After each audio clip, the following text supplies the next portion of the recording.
The fluorescent lights of the diner buzzed faintly as Maya Torres wiped down the counter, her hands moving in practiced circles despite the ache in her bones.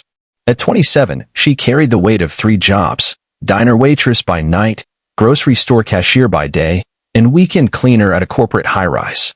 Her life was a blur of grease-stained aprons, ringing registers, and mop buckets, all to keep her 6-year-old son, Lucas, fed, clothed, and dreaming of a better future.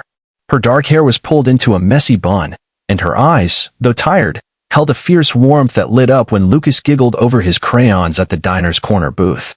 Maya never complained. Not when her feet throbbed, not when bills piled up, not when sleep became a luxury. She'd grown up in a small Chicago apartment, raised by a single mother who taught her that love meant sacrifice. But tonight, as she poured coffee for a late-night regular, her mind drifted to a memory she kept buried: a fleeting summer 7 years ago, a charming stranger named Daniel, and a night that changed everything. Across town, in a glass-walled penthouse, Daniel Warwick, CEO of Horizon Innovations, stared at his laptop, finalizing a merger that would cement his legacy. At 30, he was a tech titan, his face plastered on Forbes covers, his name synonymous with success. His life was a whirlwind of boardrooms, private jets, and calculated risks. But beneath the tailored suits and steely confidence, there was an emptiness he couldn't name. He'd come from nothing, a foster kid with a knack for coding, and clawed his way to the top. Relationships? Those were liabilities. Yet, as he scrolled through his inbox, a name caught his eye: Maya Torres. The email was from a Horizon employee, a facilities manager, flagged urgent. "Sir, you should know about one of our cleaners, Maya Torres. She's working herself to death, 3 jobs, single mom, kid sick. She won't ask for help, but she's one of ours. Thought you'd want to know." Daniel frowned, the name tugging at something deep. Maya Torres. 7 years ago, a summer in Chicago, a rooftop party, a woman with a laugh like music.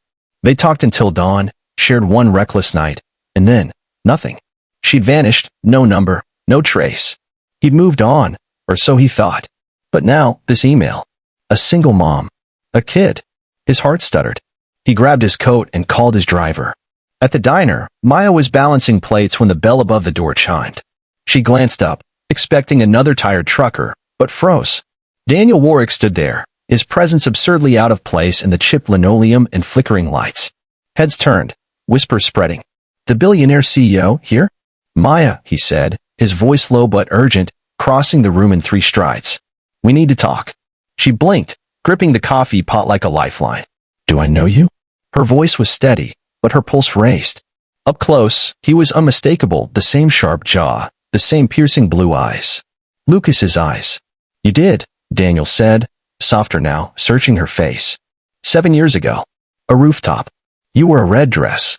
Maya's breath caught. She set the pot down, hands trembling. "What are you doing here?" "I got an email about you," he said. 3 jobs, Maya? A son?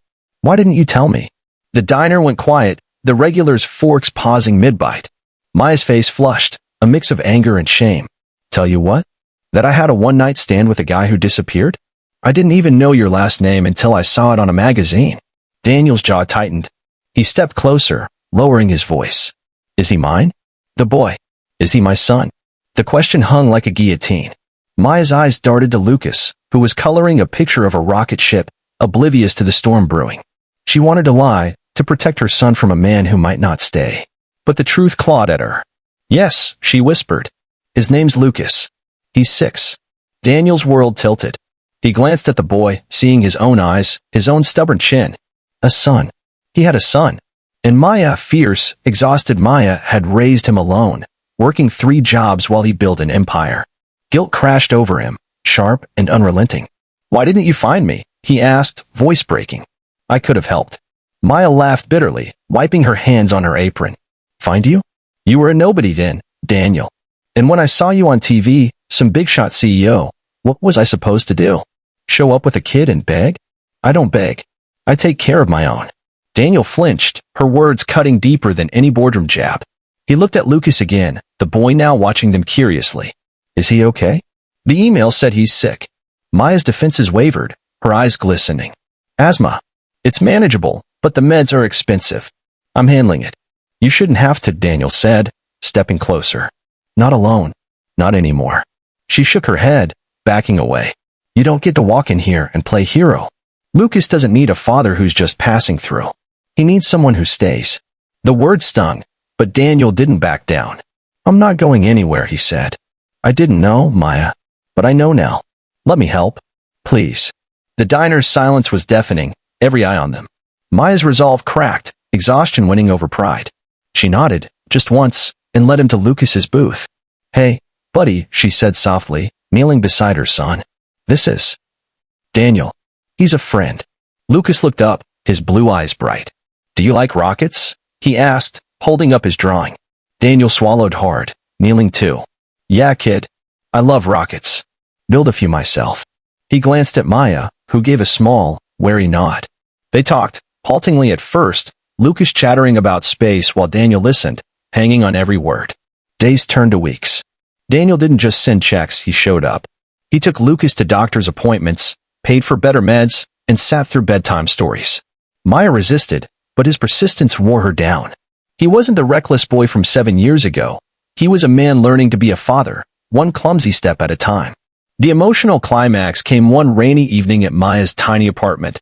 Lucas was asleep, his inhaler on the nightstand. Maya and Daniel sat at her wobbly kitchen table, coffee cups between them. I'm sorry, Daniel said, his voice raw, for not being there, for letting you carry this alone. Maya's eyes softened, tears spilling over. I was scared, she admitted. Scared you'd leave again. Scared Lucas would love you and get hurt. I'm staying, Daniel said, reaching for her hand. For him. For you, if you'll let me. She didn't pull away. Instead, she squeezed his hand, a silent truce. The story spread, first in whispers, then on X, where posts about the CEO who found his son went viral. Daniel used his platform to start a foundation for single parents, naming it after Maya's strength. He moved closer, traded late-night emails for bedtime stories, and learned to cook Lucas's favorite pancakes. Maya quit one job, then another, her smile returning as she watched her son thrive. Their story wasn't perfect. There were fights, doubts, and days when Maya wondered if she'd made the right choice. But every time Lucas laughed, tugging Daniel to see his latest rocket drawing, she knew. Kindness had brought them here, her selflessness, his awakening, and the quiet power of a family finding each other.